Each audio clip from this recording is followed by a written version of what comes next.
Alors dans cette vidéo, je vais vous expliquer ce qu'il faut savoir pour bien utiliser la VHF sur son bateau. Quel que soit le type et la zone de navigation, avoir une VHF à bord de son bateau est non seulement un outil très utile pour la communication avec les autres navires ou les autorités à terre, mais c'est également un outil de sécurité à avoir absolument à bord. Alors qu'est-ce qu'une VHF? Comment s'en servir? Quels sont les canaux à connaître absolument? Et aussi comment bien choisir sa VHF? Réponse dans cette vidéo.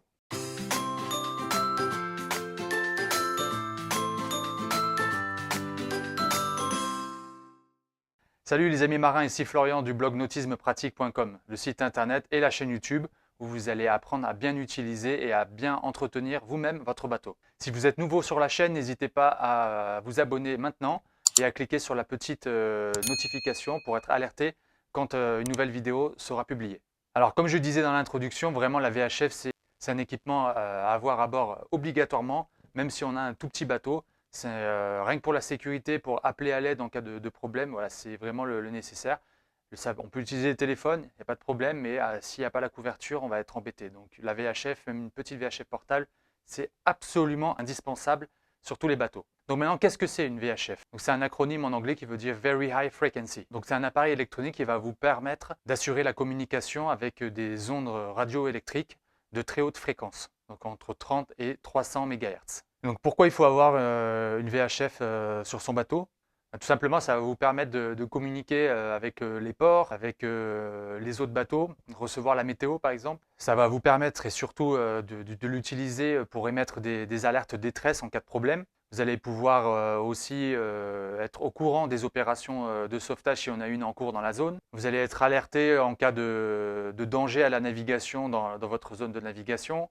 Vous allez avoir des alertes météo, vous allez pouvoir écouter la météo à venir également. Par contre, il faut éviter de s'en servir pour s'échanger les recettes de cuisine avec le bateau voisin du mouillage. Donc comment utiliser une VHF? Donc, en soi, ce n'est pas très compliqué. Pour un néophyte, il suffit juste de bien lire le manuel d'utilisation pour avoir les fonctions de base. Mais par contre, ce que je peux vous conseiller de faire, c'est de faire des essais, de l'utiliser, de bien prendre en main l'outil avant de devoir l'utiliser en mer. Parce que si on ne connaît pas vraiment son matériel, le jour où on va avoir vraiment besoin, et s'il y a vraiment un événement grave, on va être un petit peu dans la panique comme ça, et puis on ne va pas trouver voilà, les bons boutons, savoir dire les bonnes choses, on va être brouillon dans la panique, donc ça va augmenter en fait le stress. Donc si déjà on peut s'éviter ça en se préparant et en apprenant à utiliser sa VHF, déjà c'est un gros plus.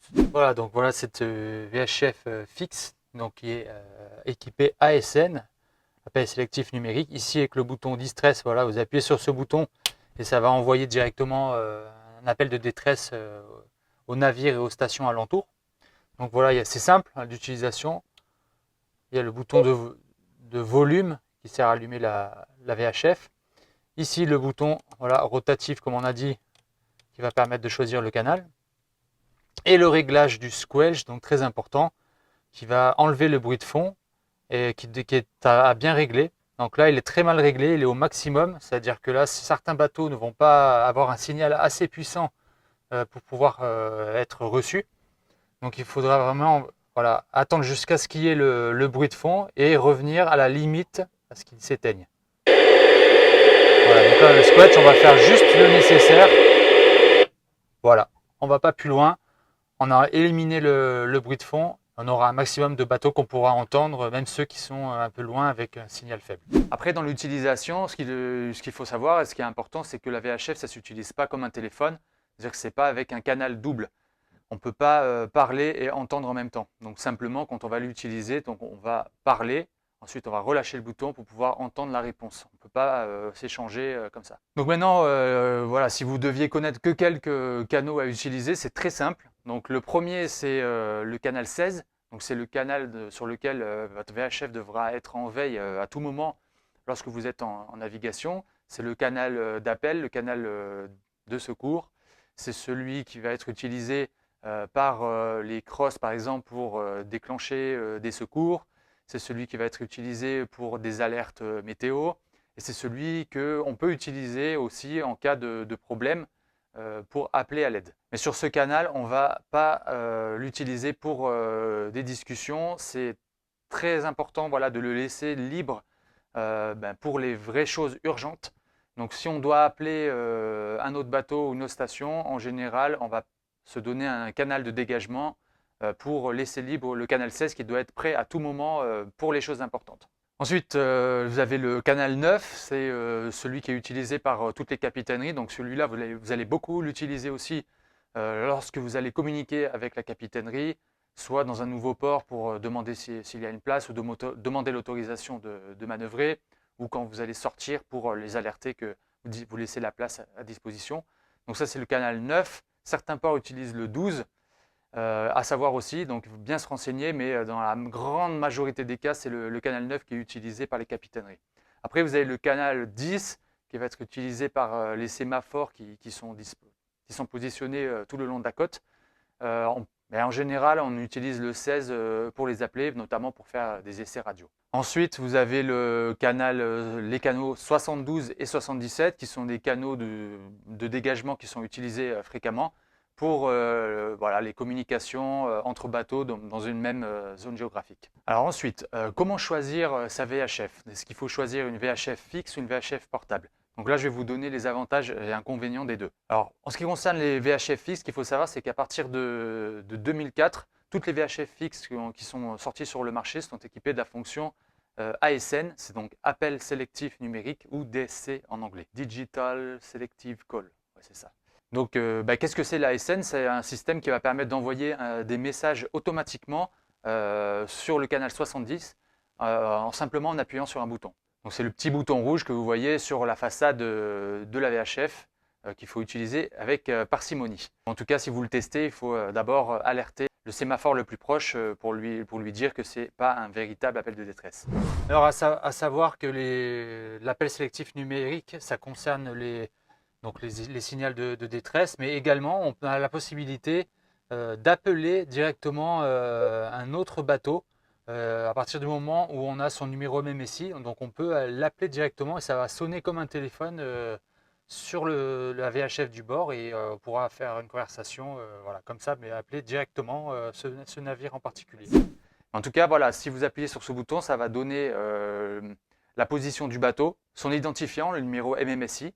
Donc si vous avez une VHF fixe, il va vous falloir avoir un numéro MMSI à rentrer dans la VHF, dans les réglages. Et ce numéro, vous pouvez l'avoir en faisant un dossier auprès de l'Agence nationale des fréquences. Parce que si vous ne rentrez pas le bon numéro, il va avoir du mal à vous identifier et ça ne sert à rien de faire un appel de détresse si vous ne pouvez pas être trouvé. Et parfois aussi sur certains modèles de VHF, donc l'ASN va envoyer aussi la nature du problème. Vous aurez des options pour choisir différentes options comme une voie d'eau, incendie ou danger immédiat, le bateau est en train de couler. Voilà, il y a plusieurs niveaux d'appel de détresse. Les VHF fixes ont une puissance qui va jusqu'à 25 watts. Par contre, les VHF portables, elles sont beaucoup moins puissantes, entre 5 et 6 watts, et avec une portée aussi qui est bien moindre, parce que évidemment, l'antenne est bien plus petite, donc on a à peu près une portée de 9000 nautiques. Alors que pour les VHF fixes, on a quand même une portée qui peut atteindre 50 000. Donc malgré ses défauts, la VHF portable a aussi des avantages, notamment le fait d'être facile d'accès. Elle peut être près de nous à tout moment, on peut la porter sur soi. Elle est légère, elle est étanche souvent, et puis en plus elle est facile à ranger dans un équipé. Donc que ce soit pour la VHF fixe ou portable, elles sont soumises à des règles strictes d'utilisation. Il faut avoir le certificat restreint de radiotéléphoniste, CRR. Bon, dans l'idéal, si vous avez un bateau habitable, c'est d'avoir à la fois une VHF fixe et aussi une VHF portable, peut-être pour l'utiliser en faisant les allers-retours avec l'annexe par exemple, pour aller à terre, ou alors en manœuvre. C'est quand même plus pratique d'avoir la VHF portable pour communiquer avec le port. Donc si je devais vous donner un conseil pour acheter une VHF fixe, l'idéal, ça serait d'avoir une VHF fixe qui utilise aussi la fonction AIS, qui va vous aider à vous faire repérer par les autres bateaux alentours qui eux aussi sont équipés de l'AIS. Donc ça, pour la sécurité, c'est vraiment super. Et en ce qui concerne les VHF portables, il faut surtout s'assurer qu'elles aient une bonne autonomie, qu'elles soient vraiment étanches, donc c'est important, et flottantes surtout, parce qu'on a vite fait de la faire tomber à l'eau. Donc je parlais un peu plus tôt du CRR, donc le certificat restreint de radiotéléphonie. Est-ce qu'il faut vraiment avoir ça pour utiliser une VHF ? Donc comme je disais, ça dépend du type de VHF fixe. Si vous avez une VHF fixe qui date d'avant 2004, donc sans la fonction ASN, vous n'êtes pas obligé d'avoir le CRR. Par contre, à partir du moment où la VHF fixe a la fonction appel sélectif numérique, vous allez devoir passer ce petit certificat. Et c'est la même chose pour les VHF portables, en tout cas dans toutes les eaux intérieures nationales. Par contre, si vous avez une VHF portable sans ASN, c'est comme pour la fixe, vous pouvez aussi vous dispenser de passer le CRR. Ensuite, en ce qui concerne donc les eaux internationales, donc là, par contre, il va vous falloir, quoi qu'il arrive, quoi qu'il en soit, ASN ou pas, il vous faudra un certificat restreint de radiotéléphoniste pour utiliser vos radios. Ce qui est important aussi, c'est par rapport à l'équipement, les équipements radio que vous avez sur le bateau, c'est qu'il faut absolument avoir une licence qui va être délivrée par l'Agence nationale des fréquences. C'est gratuit, mais il faut juste faire le dossier, il faut en faire la demande sur leur site internet et ils vont vous attribuer un numéro MMSI qui va vous servir, voilà, qui est vraiment le numéro d'identifiant de la station de votre bateau. Donc faites la demande, c'est gratuit. Donc voilà, ça c'est pour ce qui est de la réglementation.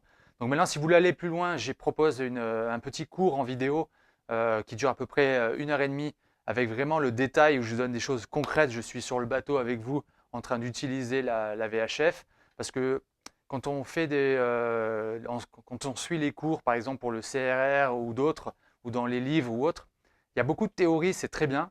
Et moi, ce que j'ai trouvé, c'est que ça manquait quand même de pratique. Donc j'ai voulu faire un cours qui vous donne vraiment des choses concrètes, voilà, pas de blabla, direct, droit au but, savoir utiliser la VHF dans la vie de tous les jours. Donc si ça peut vous intéresser, je vous mets le lien dans la description. Voilà, j'espère que cette vidéo vous a plu. N'hésitez pas à me dire dans les commentaires ce que vous en pensez. Si vous avez des questions, n'hésitez pas. En tout cas, merci de m'avoir suivi jusqu'au bout. Et puis je vous retrouve très bientôt pour une nouvelle vidéo.